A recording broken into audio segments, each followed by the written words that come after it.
ይህ ከደራሲው የተሰኘው የዩቲዩብ ቻናላችን ነው። በዚህ ቻናል የተለያዩ አዝናኝና አስተማሪ መጽሐፍትን በየሳምንቱ ሐሙስ ከቀኑ 7 ሰዓት እንተርካለን። አድማጮቻችን ቻናላችንን ሰብስክራይብ፣ ላይክ እና ሼር እንድታደርጉልን በአክብሮት እንጠይቃለን። እናመሰግናለን። መልካም ጊዜ።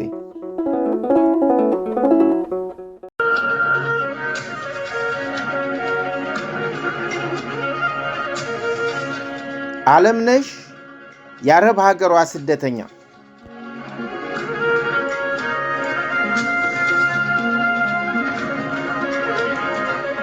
ውጪ አለ በጩኸት።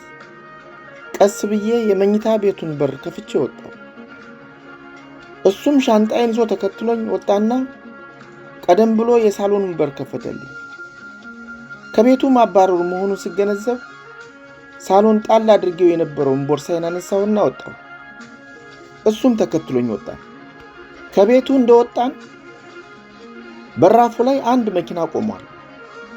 መኪናው አጠገብ ቆሞ የነበረ ሰው የመኪናውን በር ከፈተና ግቢ ብሎኝ መኪናውን ዞሮ በሹፌሩ መቀመጫ በኩል ያለውን በር ከፈተና ገብቶ ተቀመጠ። ከአሁን በፊት ሰውየውንም ሆነ መኪናውን አይቻቸው ስለማላውቅ አልገባም አልኩና ከመኪናው ስሸሽ ከኋላዬ ቆሞ የነበረው አብሬው የምኖረው ሰውዬ ያዘኝ። ልቀቀኝ እያልኩ መኪና ውስጥ ላለመግባት ጥረት ባደርግም ከዱላው ብዛት የተነሳ ሰውነቴ ሁሉ እንደ ሾህ ስለወጋኝና አቅም ስላጣሁ በቀላሉ ገፍትሮ መኪናው ውስጥ አስገባኝና ሻንጣዬን በላይ ላይ ወርውሮ ሁለተኛ ወደዚህ ብትመጪ እገልሻለሁ ብሎ በሩን ዘጋብኝ። ወዲያው ከውስጥ ተቀምጦ የነበረው ሾፌር መኪናውን አስነሳና ከአካባቢው ይዞኝ በረረ። በላይ ላይ የወደቀውን ሻንጣዬን እንደምንም አንስቼ ለመቀመጥ እየታገልኩ እያለሁ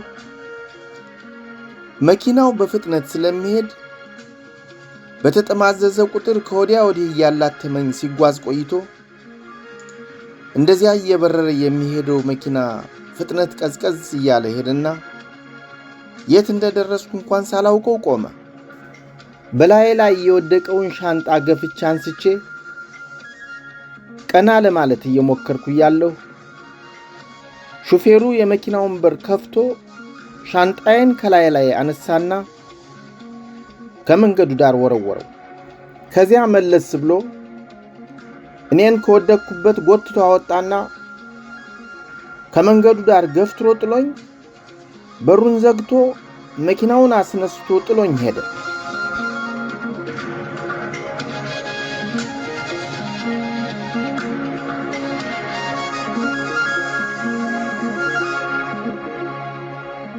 ምዕራፍ 14 ጸጸት ክፍል 2።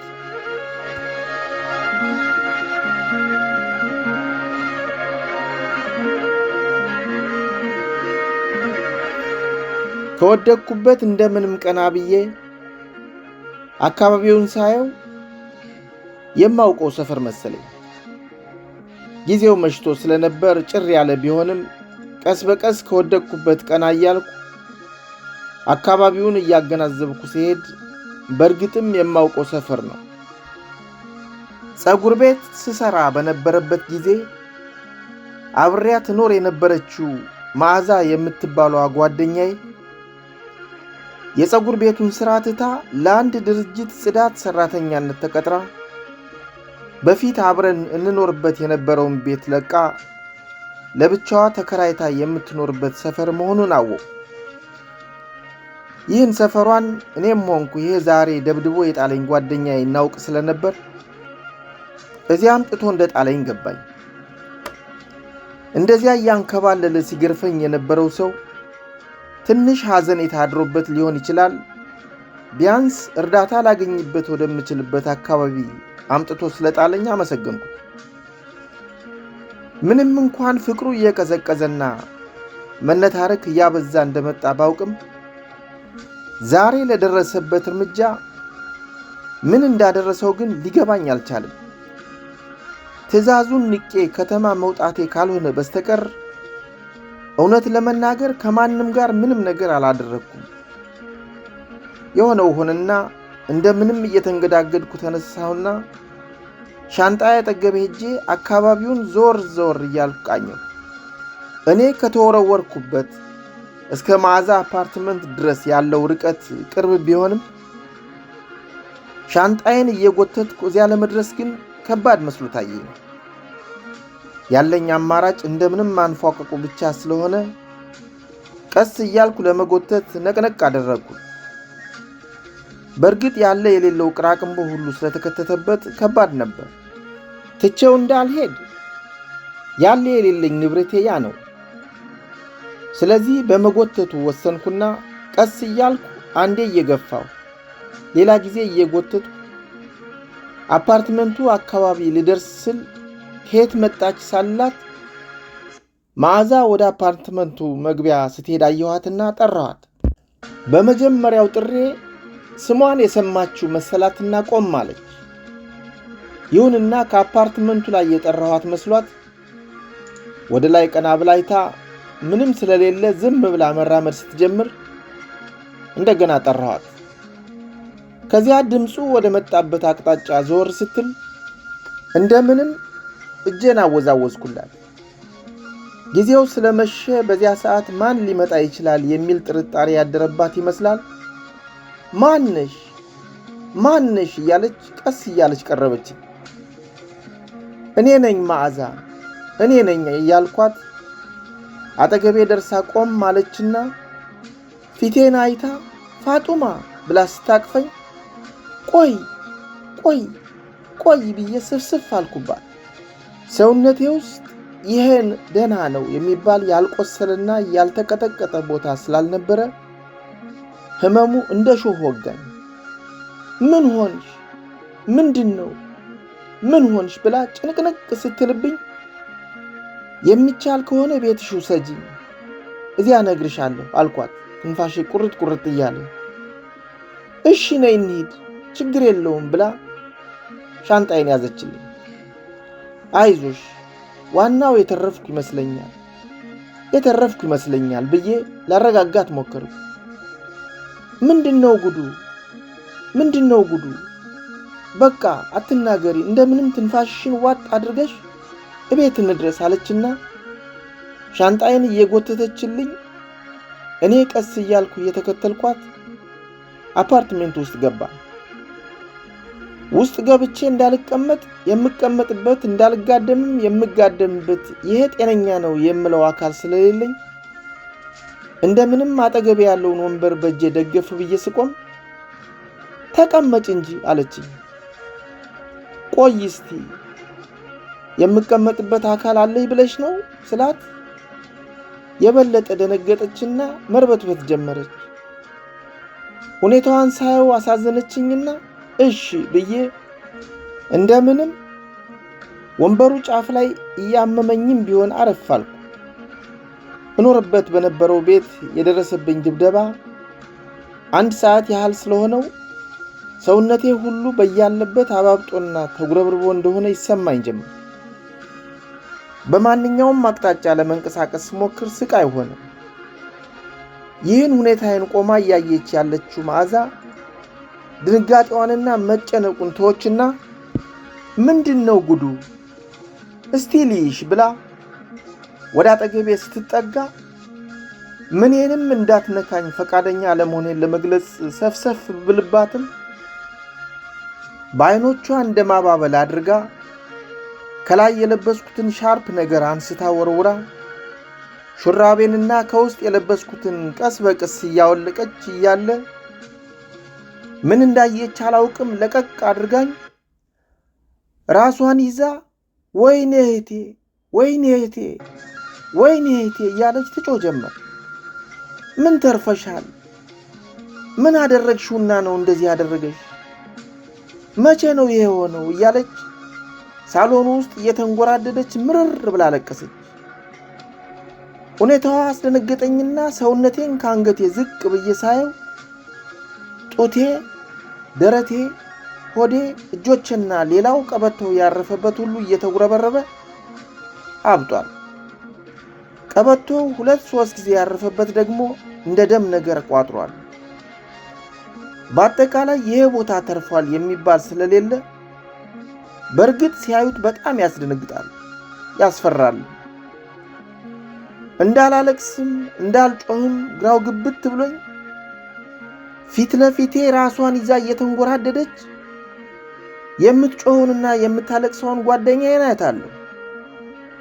አለቃቀሷና ሁኔታዋ ራሷን የምትጎዳ አይነት መስላ ስለታየችኝ የኔው ህመም ቀረና እሷን አይዞሽ፣ ቢያንስ አልሞትኩም፣ አልገደለኝም፣ ተርፌያለሁ፣ ቁስሉ እንደሆን ይድናል፣ አይዞሽ መዓዛ ስላት ተነሽና ሐኪም ቤት እንሂድ፣ ተነሽ እያለች ተወተውተኝ ጀመር። ለእኔ በዚያ ሁኔታዬ አይደለም ሐኪም ቤት ከዚያች ከተቀመጥኩባት አንዲት ስንዝር እንኳን የሚያንቀሳቅሰኝ አልፈልግም። ሐኪም ቤት አንሄድም፣ እዚህ ይድናል፣ ዱላ ነው፣ እስካሁን የውስጥ ህመም የለብኝም፣ ሞቅ ያለ ውሃ አምጥተሽ ቀስ እያልሽ ያበጠው እንዲቀንስ ታደርጊልኛለሽ አልኳት። ወዲያው ውሃ አቅርባ በፎጣ ጫን እያለች ጠራረገች።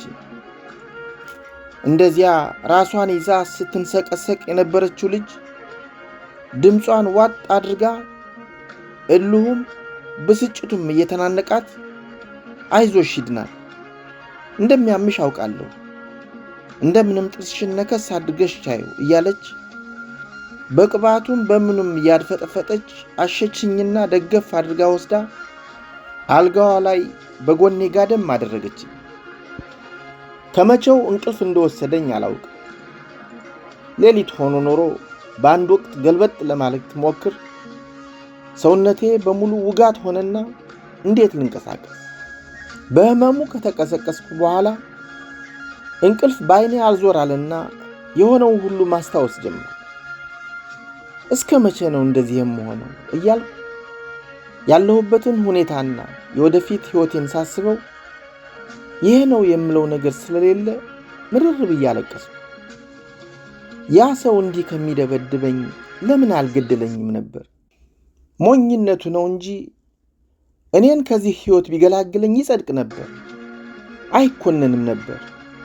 ለምን ተብሎ ምን ዋጋ አለኝና በዚህ መሬት ላይ መኖር ይገባኛል? ለምን እዚህ ራሴን ሰቅዬ አልሞትም ብዬ አሰብኩና ይሄማ የኔ መሞት አንሶ ለጓደኛዬም ጦስ መሆን ነው፣ የእሷን ህይወት ችግር ውስጥ መክተት ነው። ሌላ ቦታ ነው ራሴን መስቀል ያለብኝ። ደግሞስ ለምን ሞታለሁ? ቀን እስኪያልፍ ያልፋል ይባል የለ? ምናልባትም ይህን ሁሉ አይቶ አምላኬ ይቅር ይለኝና የተሻለ ህይወት ይኖረኝ ይሆናል። ያስ ሆኖ እኔ በፈጠርኩት ውጣ ውረድ ለምንድንስ ነው አምላኬ የምለው? እሱ ምን አደረገ እያልኩ በሐሳብ ስወራጭ እንዳይነጋ የለምና የሌሊቱ ጨለማ እየተገለጠ የቀኑ ብርሃን እየሰፋ መጣ። ቀስ በቀስ እየሰፋ የሚመጣውን የቀኑን ብርሃን አሻግሬ እያየሁ ከዚያ ከሚደበላለቅብኝ የሐሳብ ትርምስ እየወጣሁ መጣ። እግረ መንገዱን ከየት መጣ የማለው አዲስ ዓለም፣ አዲስ ህይወት በአእምሮዬ ይሯሯጥ ጀመር። እንዴት እንደሆነ ባላውቀውም እንዲህ የዕለት በዕለት ህይወቴን ለማሳደር ብቻ የማደርገው ሁሉ አስጠላኝና ወደ ሀገሬ ተመልሼ ጎዳና ላይ በወድቅ ይሻለኛል የሚለው ሐሳብም ጭንቅላቴ ውስጥ ይደውል ጀመር። እንደዚያ አንዱንም ነገር ሳልይዘው ብመለስ እናትና አባቴ፣ ዘመዶችና ሌላው ሁሉ ምን ይለኛል እያልኩ ሳስበው የነበረው ሁሉ ወዴት እንደተደበቀ አላውቅም። ሁሉን ነገር እርግፍ አድርገሽ ትተሽ ሀገርሽ ግቢ የሚለኝ ሐሳብ ያናውጠኝ ጀመር። ትንሽ ሻል ያለ ነው ብዬ በተጋደምኩበት ጎን ሆኜ በየአቅጣጫው በሐሳብ ስባክን መዓዛ የመኝታ ቤቱን በር ቀስ ብላ ከፍታ ገባች። ግቢ ነቅቻለሁ ስላት እንዴት እንዳደርኩ እየጠየቀችኝ ገባችና ዳሰስ እያደረገችኝ እብጠቱ ከትናንትናው ቀንሷል፣ ቁስሉ ግን ቅርፊት እየያዘ ነው፣ አይዞሽ ይድናል፣ ካሁን በኋላ ግን ከዚህ ቤት አትወጭም አለችኝ። እኔም ቀበል አደረኩና አንገቴ ትንሽ ቀና ብዬ መዓዛ ሀገሬ ስደጅኝ አልኳት። እንዴ ምን ማለትሽ ነው? እንደዚህ ሆነሽ ምኑ ከምን ሆኖ ነው የምትሄጂው? አለችና ፈጠጠችብኝ። ምንም አልሆንም እናቴ አለች፣ እሷ ታስታመኛለች፣ እሷ አለችልኝ ብዬ ከየት መጣ ሳልለው እንባዬ ግንፍል አለብኝና መናገር እየተናነቀኝ ሀገሬ ስደጅኝ መዓዛ ስሞትልሽ፣ ሀገሬ ስደጅኝ አልኳት። ሁኔታዬን አየችና እሷም እንባ እየተናነቃት ይሁን ትሄጃለሽ፣ ዛሬ ግን ይህንን ቁስል የሚድንበትን መንገድ እናስብ፣ ከዚያ እንዴትና መቼ እንደምትሄጂ እንማከራለን። እንዲሁ ብድግ ብሎ መሄድ እኮ የለም፣ ሀገራችን ሩቅ ነው አለችኝ። እባክሽ ዛሬውኑ ትኬት ፈልጊልኝ፣ አንቺ መውጫ መግቢያውን ታውቂዋለሽ፣ እባክሽ ስሞትልሽ ብዬ ለመንኳት። ሁኔታዬ ሁሉ ግራ አጋባትና እሺ ጠይቅልሻለሁ፣ እሺ ትሄጃለሽ ብላ ከራስጌ በኩል መጣችና ቅፍ አድርጋኝ ሁለታችንም ዝም አልን። ትንሽ እንደ መረጋጋት ስንል ለማንኛውም አሁን ሐሳብሽን ሳትበታተኚ አረፍ ብለሽ መምሽን አስታሚ፣ ቁስሉም ይዳንልሽ፣ ያጨካኝ ሰው ብዙ ስለጎዳሽ እንዲህ ባጭር ጊዜ አይድንም፣ ያ ከሆነ በኋላ መንገድሽን እናስተካክላለን፣ ለሱም ቢሆን የመጓጓዣና ለሌላም የሚያስፈልገውን ገንዘብ ማፈላለግ ይኖርብናል አለችኝ። የሚያስፈልገኝ ለመጓጓዣ የሚሆን ብቻ ገንዘብ ነው። እዚያ ይዤው ለምገባው ለምንም አላስብም። ወላጆቼ ሀብት ባይኖራቸውም ከምንም በላይ የሆነ ፍቅር አላቸው። ድሮውንም ቢሆን ምንም ሳይጎልብኝ ነው ፍቅራቸውን ረግጬ የወጣሁት። ለእናቴ የኔን አይን ማየት ብቻ ከምንም በላይ ነው። በእርግጥ ልጆቹ አምረው ደምቀው በእውቀት ልቀው ራሳቸውን ጠቅመው ለወላጅ ለዘመድና ለሀገር ለወገን የሚተርፉ ሆነው ሲገኙለት ማንም ወላጅ ደስ ይለዋል። ያ ሳይሆን ቢቀር እንኳን ለራሱ ጤነኛ ካልሆነ በስተቀር ልጆቹን የሚጠላ ወላጅ የለም ብዬ አስባለሁ። ቢያንስ እኛ ቤት ያለውን ፍቅር ስለማውቀው ለእኔ ሀገሬ መግባቴ ለቤተሰቦቼ ከምንም በላይ ነው አልኳት። እጅግ በጣም ደስ የሚል ነው። አንዳንዶቻችን ካለ ፍላጎታችን ልጄ ውጭ ሀገር ነው ያለች እየተባለ ለማውራት እንዲመች ብቻ በግድ እየተገፋን ከሀገር ወጥተን ለማናውቀው ሕይወት ተጋልጠን ኑሮ አልሆን ብሎ መመለሱ ደግሞ የማይታሰብ ሆኖ ስንቸገር እንደዚህ ደረት ነፍቶና አፍ ሞልቶ የሚመኩበት ቤተሰብ እንዳለው የሚናገር ሰውን መስማቱ እጅግ በጣም ያስቀናል ብላ ስቅስቅ ብላ ለቀሰች። የራሴን ሞራል ከፍ ለማድረግና ወደ ሀገሬ ብመለስ የከፋ ነገር እንደማይገጥመኝ ላሳምናት የተናገርኩት ያልታሰበ ብሶቷ አነካካብኝና በሁኔታዋ በጣም ደነገጥኩ። ምን ብዬ ለቅሷን እንደማስቆማት ቸገረኝ። እኔ እኮ እንዲከፋሽ አይደለም፣ እባክሽ አታልቅሽ፣ ሁላችንም ሀገራችን እንገባለን፣ እንደምንም ተረዳርተን እንኖራለን፣ አትዘኝ፣ ይሄ ቀን ያልፋል አልኳት አፌ እንዳመጣልኝ። ይሁን ግድ የለም፣ አንቺ እድለኛ ነሽ፣ ትንሽ ቀን ቁስልሽ ጠገግ ይበልና ትሄጃለሽ፣ እንደምንም ብለን ትሄጃለሽ፣ የኔን ተይው፣ የሚበላ ላምጣልሽ፣ ትናንት ምንም ነገር ሳትቀምሺ ነው ያደርሽ ብላ የመኝታ ቤቱን በር ከፍታ ወጣችና ምግብ ይዛ ተመለሰች።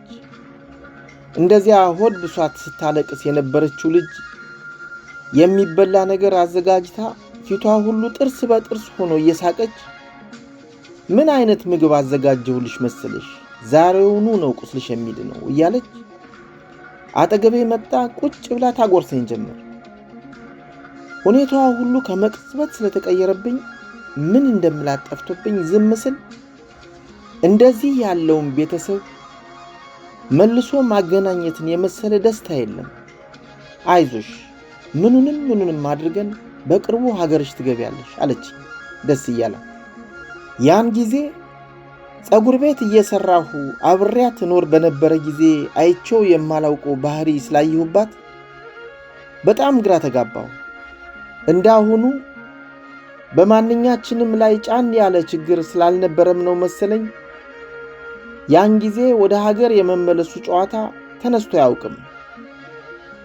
ምናልባትም ሰዎች ብሶታቸውን የሚያወጡት አንድም በመጠጥና በሌሎች የአካባቢያቸውን ግንዛቤ በሚያስት ነገር አለዚያም ጠንከር ያለ ችግር ሲገጥማቸው መሆኑን ሲነገር እንጂ እንዲህ በተግባር ሲፈጸም አይቼ ስለማላውቅም ነው መሰለኝ የመዓዛ ባህሪ በፊት ከማውቀው ተለውጦብኝ ደስ ብሎኝ አብረን ሰነበት። ሰውነቴም ትንሽ ጠንከር እያለ ቁስሉም ቅርፊት እየያዘ ደረቀ። ጀርባዬ ላይ ጭኔ ላይና እዚህም እዚያም ጠባሳ ወጣው። ወደ ሀገሬ ለመመለስ ያለኝን ሐሳብ ጠንከር አድርጌ በፊት እንዳሰብኩት እንዲሁ በደመ ነፍስ ብድግ ብዬ ከመሄድ ትንሽ ሥራ ሰርቼ ገንዘብ ካገኘሁ አንዳንድ ነገሮች ገዛዝቼ ለመሄድም ለትራንስፖርትም ይሆነኛል ብዬ አሰብኩና ለመዓዛ አማከርኳት። እሷም በፊት ሰራበት ከነበረው ፀጉር ቤት ሄጄ ብጠይቅ ተመልሼ መግባት እንደምችል ነገረችኝ። እኔ ግን ረግጬው ሄድኩትን በተለይም በራሴ ጥፋት የተውኩትን ሥራ እንደገና መልሱኝ ብሎ መጠየቁ በጣም ከበደኝና ዛሬ ነገ ስል ትንሽ ቀናትን አሳለፍ።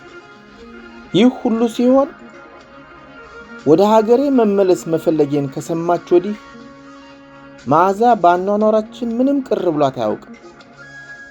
እሷ ሰርታ ትመጣለች። እኔ አበሳስዬና ቤት አዘጋጅቼ እየጠበቅኳት ከህመሜ በደንብ አገገምኩ። የሆነው ሆኖ እንደዚያ ቁጭ ብዬ ቀን መግፋቱ የትም እንደማያደርሰኝ ተረዳሁና አንድ ቀን እዚያ ፀጉር ቤት ሄድኩ። ለረጅም ጊዜ ሄጄ ስለማላውቅ እዚያ አካባቢ ያሉት ሰዎች ሁሉ ሲያዩኝ ደስ አላቸው። ግማሹ ሀገር የቀየርሽ መስሎን ነበር ሲለኝ፣ ሌላው ደግሞ የሌሎቹ ወገኖቻችን ዕጣ ደርሶሽ የታመምሽ ወይም የሞትሽ መስሎን ተስፋ ቆርጠን ነበር፣ ሰውነትሽ ግን ገርጣ ገርጣ ብሏል፣ አሞሽ ነበር ብለው ጠያየቁ። የደረሰብኝም ብነግራቸው እነሱን ከማሳዘን በስተቀር ምንም ስለማይጠቅም አዎ አሞኝ ሰነበተና ከቤት ሳልወጣ ስለሰነበትኩ ነው፣ አሁን ደህና ነኝ አልኳቸውና እንደምንም አድበስብሼ ሌላ ጥያቄ እንዳይጠየቁኝ እየሞከርኩ እያለሁ በወቅቱ ሳሎን ውስጥ ያልነበረችው ያቺ ቀጥራኝ የነበረችው አስሬ ሮማን መጣችና ጨዋታውን ሁሉ ቀያየረችው። ፋጡማ እንደምን አለሽ?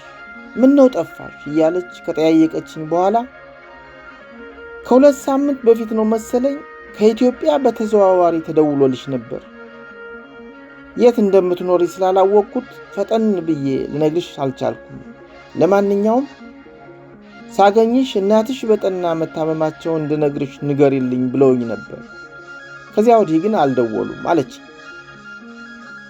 ማን ነው እንደዚያ ያለሽ አልኳት በድንጋጤ የምለው ጠፍቶብኝ። ማን ይበላት ማን ለውጥ ያመጣ ይመስል ታምሩ ነኝ አለኝ መሰለኝ፣ ወንድምሽ ይመስለኛል አለችኝ። ከመደንገጤ የተነሳ ምድር ክፍት ብላ ብትውጠኝ መርጬ ነበር። እንዳልጮህም እንዳላለቅስም ድርቅ ብዬ ዝም ስል ቤቱ ውስጥ ያለው ጨዋታ ሁሉ ተቀየረ። ፋጡማ ፋጡማ እያሉ ሲያሳስቁኝ የነበሩት ሁሉ ጸጥ አሉና ቤቱ ጭራሽ የለቅሶ ቤት መሰለ። ሁሉም አይኔን እያዩ አይዞሽ ምንም አይሆኑም፣ ደውለሽ አነጋግሪያቸው፣ ምናልባት ለጥቂት ጊዜ ድምፅሽን ሰምተው ስለማያውቁ ናፍቀሻቸው ይሆናል፣ ደውይላቸው ምናምን እያሉ ሁሉም የየራሱን ሐሳብ ሲወረውርብኝ እናቴ ሞታ ቀብር ተቀምጬ የሚያጽናኑኝ አይነት መሰለኝና ይህ ነው የማልለው ፍርሃት በልቦናዬ ገብቶ ስቅስቅ እያለቀስኩ። ከጥቂት ጊዜ በፊት እንደዚያ ሳቅና ጨዋታ የነበረበት ቤት ከመቅጽበት ተለወጠና የኔን ማልቀስ ሲያዩ ሁሉም ሆዴ ባሰው ስለሆነ በያሉበት ያነቡ ጀመር። መቼም በየቦታው አንዳንድ ጠንከር ያለ ሰው አይጠፋም። የአካባቢውን መረበሻ ያየችው ሮማን እንዴ እናንተ ምን መሆናችሁ ነው? የምን ማሟረት ነው? ሴትዮዋ እኮ ታመሙ ነው እንጂ ሞቱ አይደለም የተባለው። ህመም ደግሞ ቀላል ጉንፋንም ህመም ነው።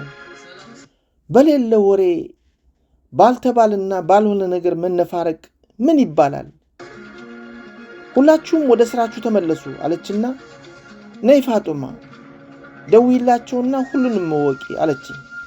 አይ እኔ አሁን አልደውልም፣ በጭራሽ አሁን አልደውልም፣ ምንም ነገር መስማት አልፈልግም አልኳት። በሁኔታዬ ግራ ተጋባችና ፍጥጥ ብላ እያየችኝ እሺ ይሁን ቁጥራቸውን ስጭኝና እኔ ደውልላቸዋለሁ አለችኝ።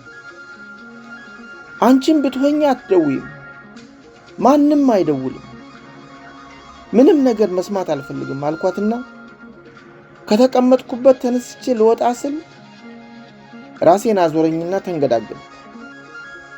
ወዲያው አጠገቤ ቆማ የነበረችው ሮማን ያዝ አደረገችኝና ትንሽ ቆይ፣ ተረጋጊና ምን እንደምናደርግ ተነጋግረን ትሄጃለሽ፣ አይዞሽ ምንም አልሆንም፣ ወንድምሽ እንዲሁ አፉ እንዳመጣለት ተናግሮ ሊሆን ይችላል ስትለኝ ካንገቴ ቀና ብዬ አየኋት።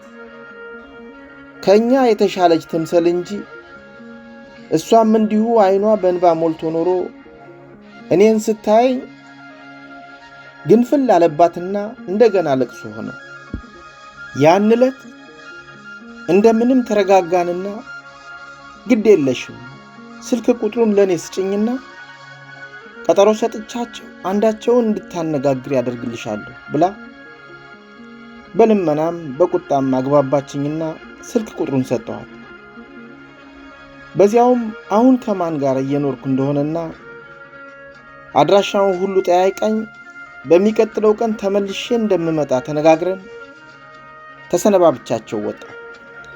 ከምኖርበት ከመዓዛ ቤት እስከምደርስ ድረስ የእናቴን መታመም እያሰብኩ በቤተሰቦች ላይ ሊደርስ የሚችለውን ችግር እያወጣሁ እያወረድኩ እኔ በአካባቢያቸው ብኖር ሊያማት አይችልም ነበር እያልኩ ለተፈጠረው ችግር ተጠያቂዋ እኔን አድርጌ ምሬት አይሉት ብስጭት አይሉት እንዲሁ እየተብሰለሰልኩ ጓደኛዬ ቤት ደረስኩ።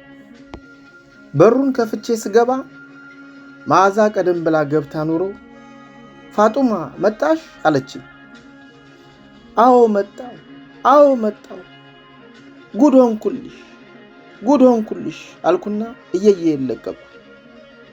ምን ሆንሽ እንደገና ደበደበሽ? ምን ሆንሽ? የት አገኘሽ አለችኝ።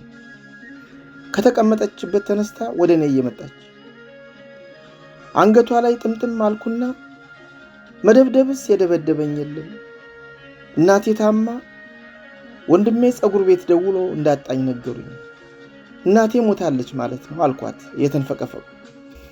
ቆይ እስቲ ተረጋጊ፣ ሞተዋል ሳይሆን ታመዋል ነው ያሉሽ፣ ለምን እንደዚህ ትሆኛለሽ አለችኝ። ሞታለች ብለውማ እንዴት ይነግሩኛል? የእናቴን ሞት ዝም ብለው ሜዳ ላይ እንዴት ይነግሩኛል? ወይኔ እናቴ እያልኩ ጭራሽ ሆድ ባሰኝ። ቆይ እባክሽ ባልተረጋገጠ ነገር ራስሽን አትረብሽ፣ ሞተውም ከሆነ ነገ ከነገ ወዲያ እናውቀዋለን። ይልቁንስ እሄዳለሁ ብለሽ ተነስተሻል፣ ትኬት ሳጠያይቅልሽ ነበር አለችኝና ከትከሻዋ ላይ ገፍተር አድርጋ እጆቿን ትከሻዬ ላይ ጣል አድርጋ አፈጠጠችብኝ። እንዲህ ከሆነማ ምኑን ሄድኩት?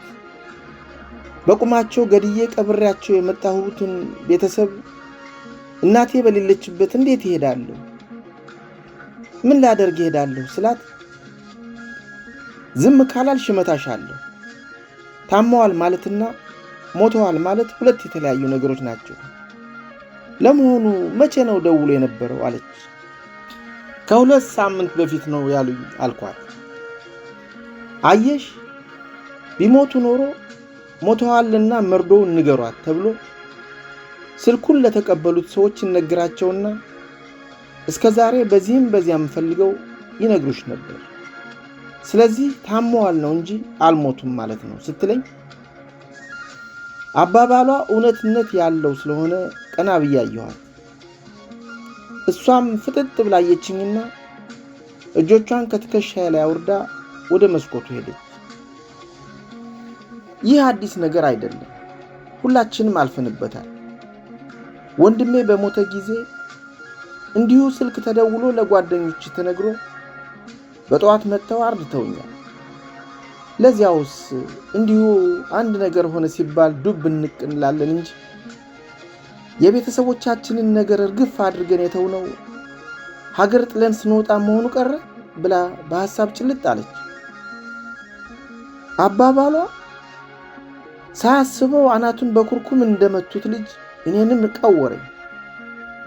ለቅሶም ሐዘኑም ምሬቱም ቀረና ልክ ሲያለቅስ የነበረን ልጅ ከረሜላ ሲሰጡት ወዲያው ዝም እንደሚል እኔም ጸጣል።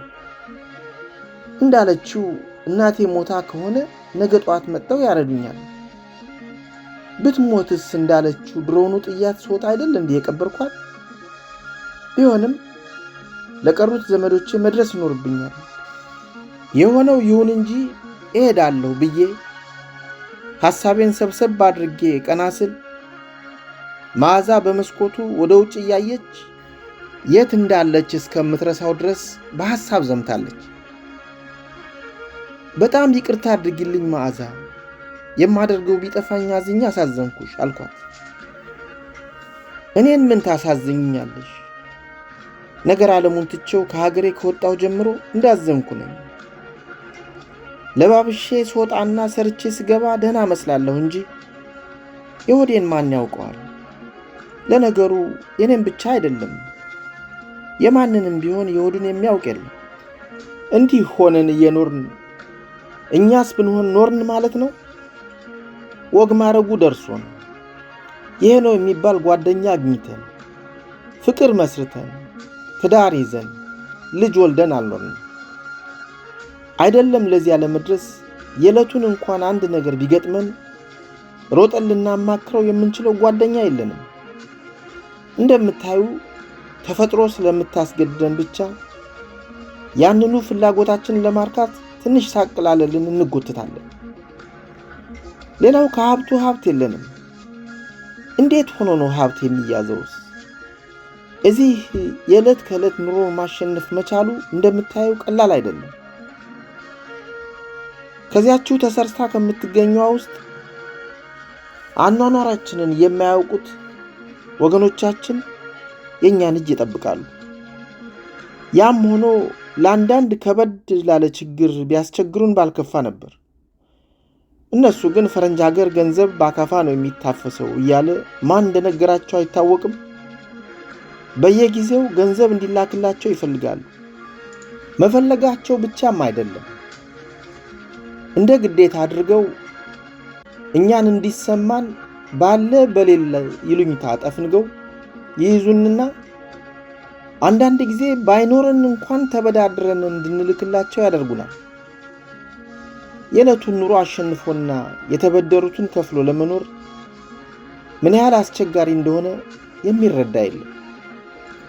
ያ ብቻም አይደለም፣ እኛ ከሀገር ከመውጣታችን በፊት እንደዚያ ጠንክረው ቤታቸውን ቀጥ አድርገው ያስተዳድሩ የነበሩት ቤተሰቦቻችን እንደ በፊቱ ጠንከር ብለው ምኑንም እየሰሩ ራሳቸውን ማሳደራቸው ደግሞ እኛ ከሀገር ከወጣን ወዲህ የኛን እጅ የሚያዩ ምጽዋተኞች ሆነዋል። አጉል ልማድ አስለመድንና እኛም እንደወጣን ቀረን። እነሱም ምናልባትም የኛን መመለስ አይፈልጉት ይሆናል። ሌላው ትምህርት ተምሮ የተሻለ ደረጃ ለመድረስ በተለይ አረብ ሀገር ጭራሽ የማይታሰብ ምኑ ከምን ተደርጎ በየትኛው ጊዜ ምን ተከፍሎ ብቻ ተይው እባክሽ፣ እንዲሁ ቀኑን ቀን እየወለደው መኖር ይባልና እንኖራለን። ሕይወት እንደዚህ መሆን አይገባውም አለችና ለመሆኑ ከሀገርሽ ከወጣሽ ወዲህ መቼ ነው ከትከት ብለሽ ከልብሽ ሳቅሽው አለችና ኮስተር ብላ ፊቷን ወደ እኔ ዞር አደረገችው።